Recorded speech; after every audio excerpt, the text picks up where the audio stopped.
pernyataan yang normal saja sebagai seorang presiden, seorang pemimpin untuk mensugesti.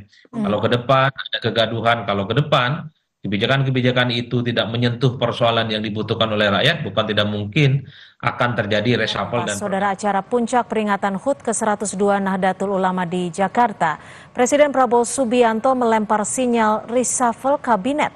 Prabowo menyebut siapa yang dablek akan ditindak.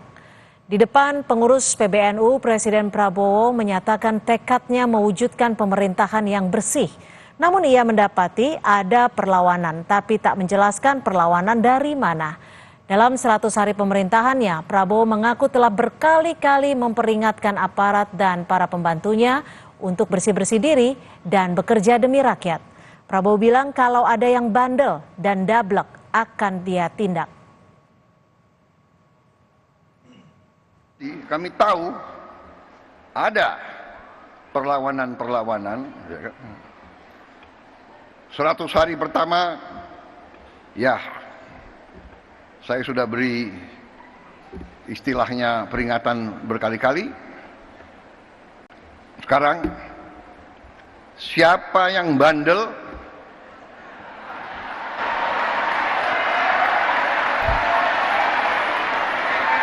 siapa yang dablek, siapa yang tidak mau ikut dengan aliran besar ini, dengan tuntutan rakyat, pemerintah yang bersih, siapa yang tidak patuh, saya akan tindak. Saya pernah menyampaikan, seluruh aparat, seluruh institusi, bersihkan dirimu.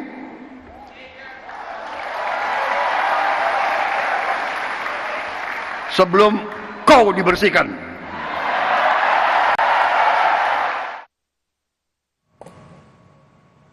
Selain melempar sinyal akan menindak para pembantu dan aparat yang bandel selama 100 hari pemerintahannya, Presiden Prabowo juga bilang akan menyingkirkan mereka yang tidak mau bekerja untuk rakyat. Kedua pernyataan Prabowo di momen HUT ke-102 NU ini memperkuat sinyal akan ada perombakan kabinet dalam waktu dekat. Ingin rakyat menuntut pemerintah yang bersih, yang benar, yang bekerja dengan benar. Jadi saya ingin tegakkan itu, ya. Jadi kepentingan hanya untuk bangsa rakyat, tidak ada kepentingan lain.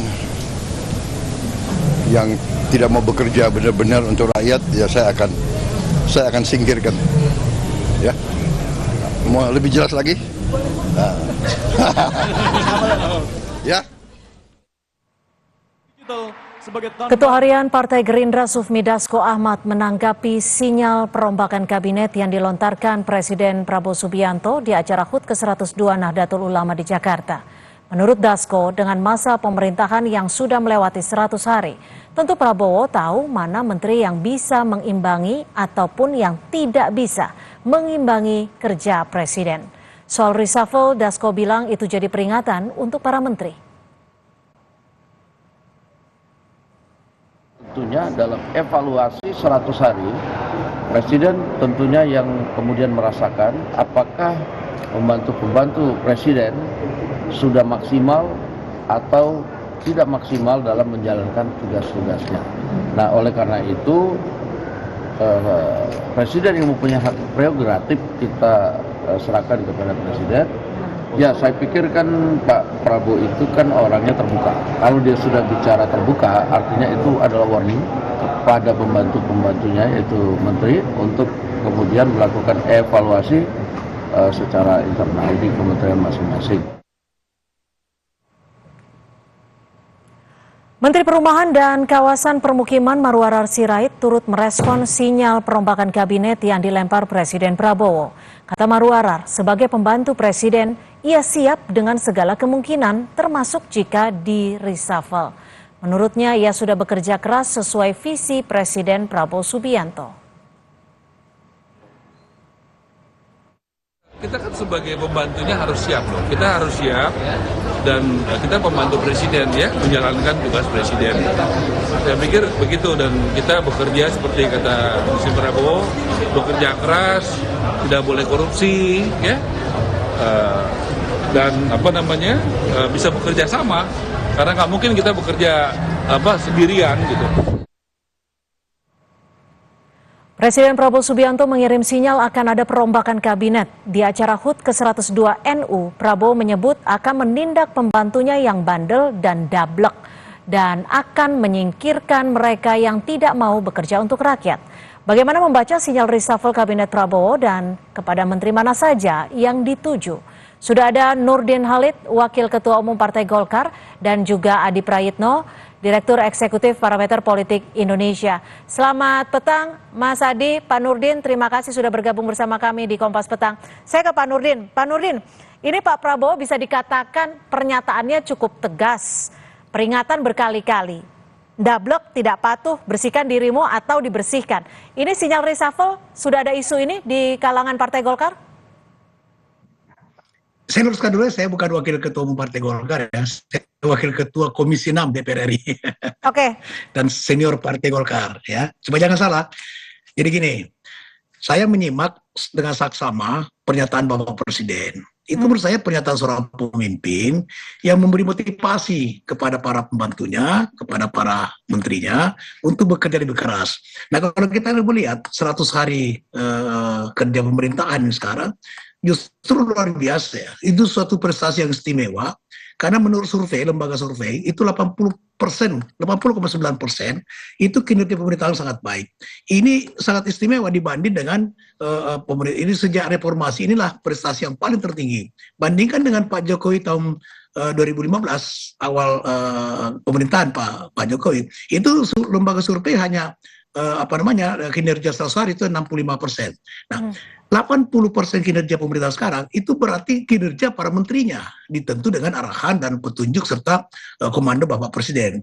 Nah, yang paling penting di sini bahwa apa yang menjadi pernyataan Bapak Presiden itu adalah dalam rangka untuk mewujudkan kesejahteraan rakyat dan itu sesuai dengan visinya cita untuk kemakmuran rakyat. Oleh karena itu pernyataan tersebut menurut saya adalah pernyataan yang normal saja sebagai seorang presiden, seorang pemimpin untuk mensugesti, memberi motivasi kepada menterinya, wahai pembantuku, wahai para menteri, rakyat sekarang ini butuh kesejahteraan, butuh pelayanan, bekerja dengan baik.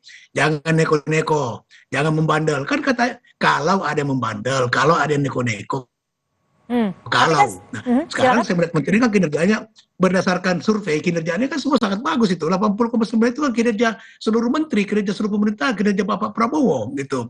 Jadi ini warning kepada para pembantunya, jangan neko-neko, jangan bandel, bekerja sesuai dengan aturan, layani kepentingan rakyat. Dan menurut saya menteri sekarang kinerjanya sesuai dengan survei maupun dengan pengamatan kita, ya khususnya menteri-menteri dari Partai Golkar, saya mengamati betul. Tapi dan gini, saya mengikuti. Pak Nurdin, saat ini kan banyak yang jadi sorotan. Dalam beberapa pekan terakhir aja ada isu pagar laut, ada juga isu gas LPG 3 kg yang dinilai menyusahkan rakyat. Ini isu pagar laut itu kapan terjadiannya? Justru sekarang ini diselesaikan oleh pemerintah sekarang. Pagar laut itu kapan? Bukan 100 hari ini, sebelum 100 hari pagar laut sudah ada. Justru pemerintah sekarang inilah yang menyelesaikan itu. Nah dan itu kebetulan diangkat oleh Menteri ATR ya. Dan itu dari Golkar. Itu justru sekarang luar biasa bisa membongkar sesuatu yang tidak sesuai dengan aturan. Nah sekarang mengenai yang baru 2 hari LPG. Ini bukan sesuatu yang diharapkan dan tidak menciptakan kelangkaan. Ini memang medsos luar biasa ini. Ini sebuah kebijakan bagaimana negara bisa mengontrol sampai kepada tingkat konsumen. Ini justru bagus. Jadi kebijakan ini adalah dalam rangka menata tata niaga ini supaya harga di konsumen itu bisa diterima dengan subsidi. Saya ke Mas Adi. Mas Adi kalau dari dengar sebentar. Berapa subsidi negara? 87 triliun untuk LPG. Sekarang berapa harga di tingkat konsumen? Harusnya konsumen menerima hanya 15.000, 20.000, bisa 25.000, 30.000. Kenapa? Karena negara dalam hal ini Pertamina hanya bisa mengontrol sampai pangkalan. Nah sekarang kita mau meningkatkan daripada derajat.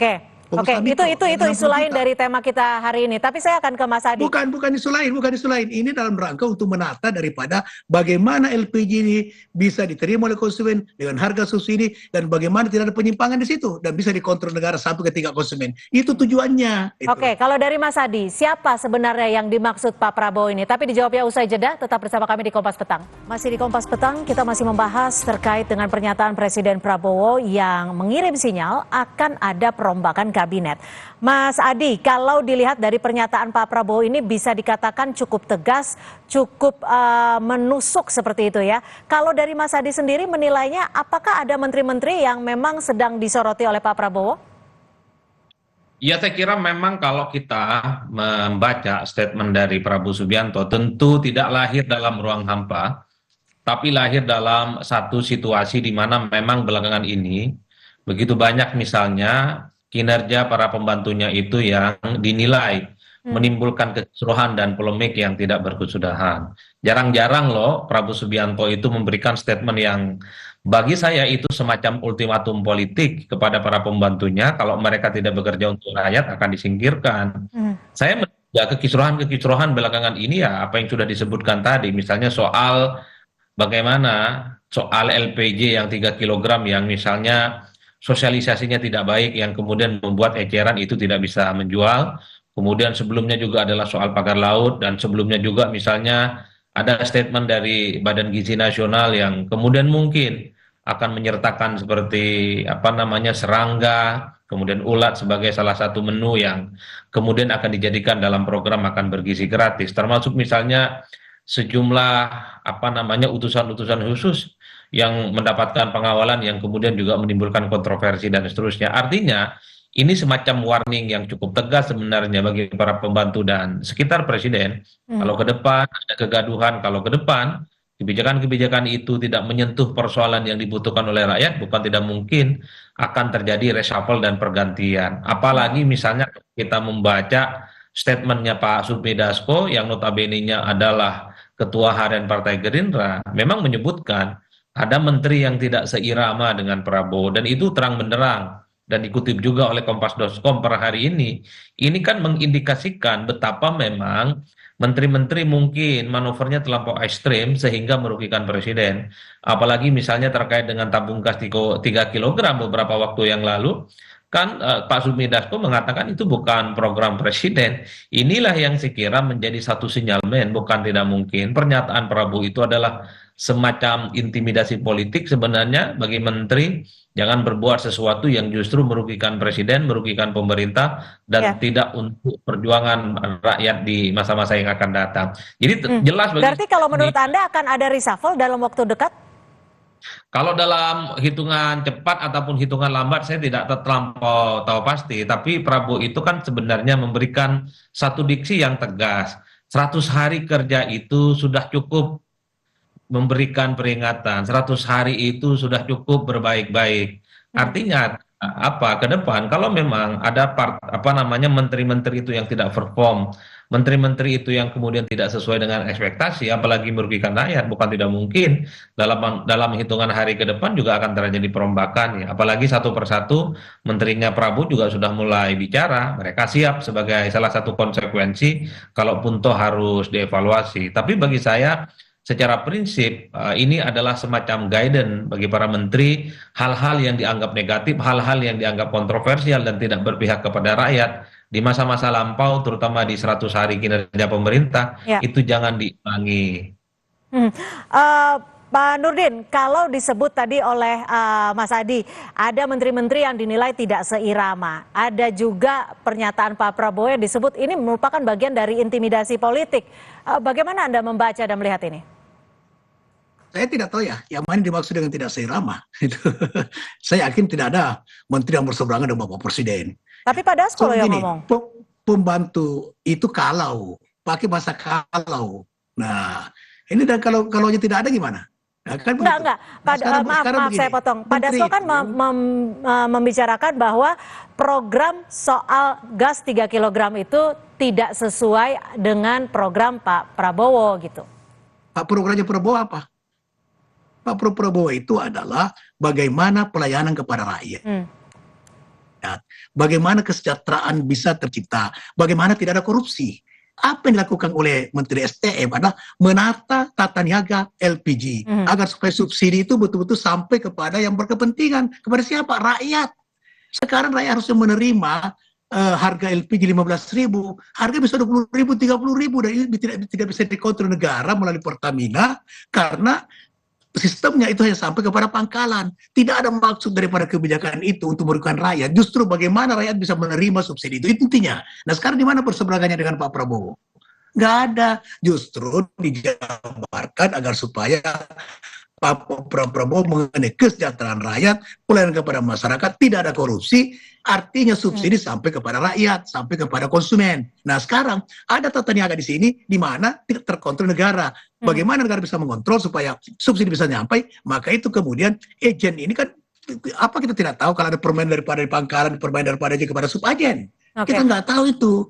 Dan itu tidak mungkin tidak terjadi. Oleh karena itu maka ini ditata agar supaya mekanisme penyaluran gas itu LPG ini sampai betul-betul kepada rakyat, kemudian tidak kalah pentingnya subsidi diterima rakyat. Subsidi bukan diterima oleh orang yang tidak punya hak untuk menerima subsidi. Dan ini program Pak Prabowo, yaitu jangan ada korupsi, layani rakyat dengan baik, ikuti apa yang menjadi kebutuhannya, dan itu yang dilakukan. Oke, tapi gini Pak Nurdin, kalau Pak Prabowo sudah mengatakan bahwa ini buktinya sekarang ada kelangkaan nggak hari ini? Ya, itu Pak Nurdin gini. Berapa jam saja karena di mana kalau Pak Prabowo sudah mengatakan bahwa ini sudah lewat dari 100 hari kerja, peringatan sudah berkali-kali. Apakah yang akan dilakukan oleh Partai Golkar jika memang reshuffle akan dilakukan? Pak Nurdin? Saya belum melihat itu. Dan menurut saya Pak Prabowo, beliau ada seorang Pancasila sejati. Tidak mungkin segagah itu dalam hanya baru kurun waktu 4 bulan reshuffle. Kecuali ada kesalahan yang fatal, ya, yang menimbulkan gejolak kekeseluruhan di mana-mana, ya, tidak bisa melayani kepentingan rakyat, kemudian ada korupsi di mana-mana dan sebagainya, itu baru bisa. Menurut saya apa yang disampaikan Prabowo ini ada motivasi, sugesti kepada para menteri untuk bekerja fokus sesuai dengan astacita. Inti astacita adalah kesejahteraan rakyat, dan itu yang dilakukan oleh menteri-menteri dari Partai Golongan Karya. Gimana Mas Adi, kalau Pak Nurdin menyebut bahwa tidak yakin terhadap reshuffle, menurut Anda? Ya saya kira siapapun presidennya di negara ini, reshuffle itu adalah sesuatu keniscayaan. Cuman yang menjadi tanda tanya apakah reshuffle itu dalam waktu dekat, dalam waktu sedang, atau akan berlangsung dalam waktu yang lama. Jadi bagi saya pernyataan Prabowo itu adalah semacam intimidasi pada para menteri-menterinya, wakil menteri, termasuk juga kepala badan. Kalau mereka itu kerjaannya adalah nyusahin rakyat, selalu menimbulkan kontroversi dan kegaduhan, ya bukan tidak mungkin siapapun dia akan diganti. Dan saya kira dalam konteks itu rakyat akan mendukung penuh apa yang dilakukan oleh Prabowo. Karena saya kira secara prinsip rakyat adalah yang utama, sementara yang lain-lain itu memang harus dikesampingkan. Itu yang saya kira jadi guidance sebenarnya. Kalau memang selama ini ada menteri dan para pembantu Prabowo, di mana kebijakan-kebijakannya itu misalnya tidak sesuai dengan kepentingan rakyat, tidak dikonsultasikan, kemudian tidak sampaikan secara transparan, ya bukan tidak mungkin ultimatum itu bukan hanya sebatas ultimatum, tapi akan menjadi kenyataan. Dan ini saya kira berlaku kepada semua menteri dan kepada semua pembantu Prabowo di Kabinet Merah Putih. Kecuali. Nah, tapi kalau dari Mas Adi sendiri membacanya seperti apa bahasa komunikasi politiknya? Kenapa Pak Prabowo melemparkan intro ini?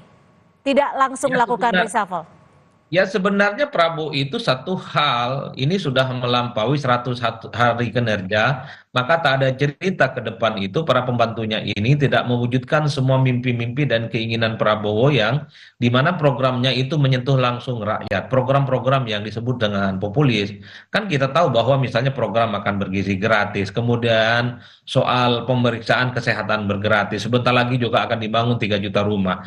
Hal-hal yang populis semacam ini tentu adalah sebagai upaya pembuktian bahwa Prabowo adalah pemimpin yang berpihak kepada rakyat. Nah, pada saat yang bersamaan kalau menterinya tidak seirama, kemudian menimbulkan kontroversi dan kegaduhan dalam membuat kebijakan, itu yang kemudian akan dievaluasi.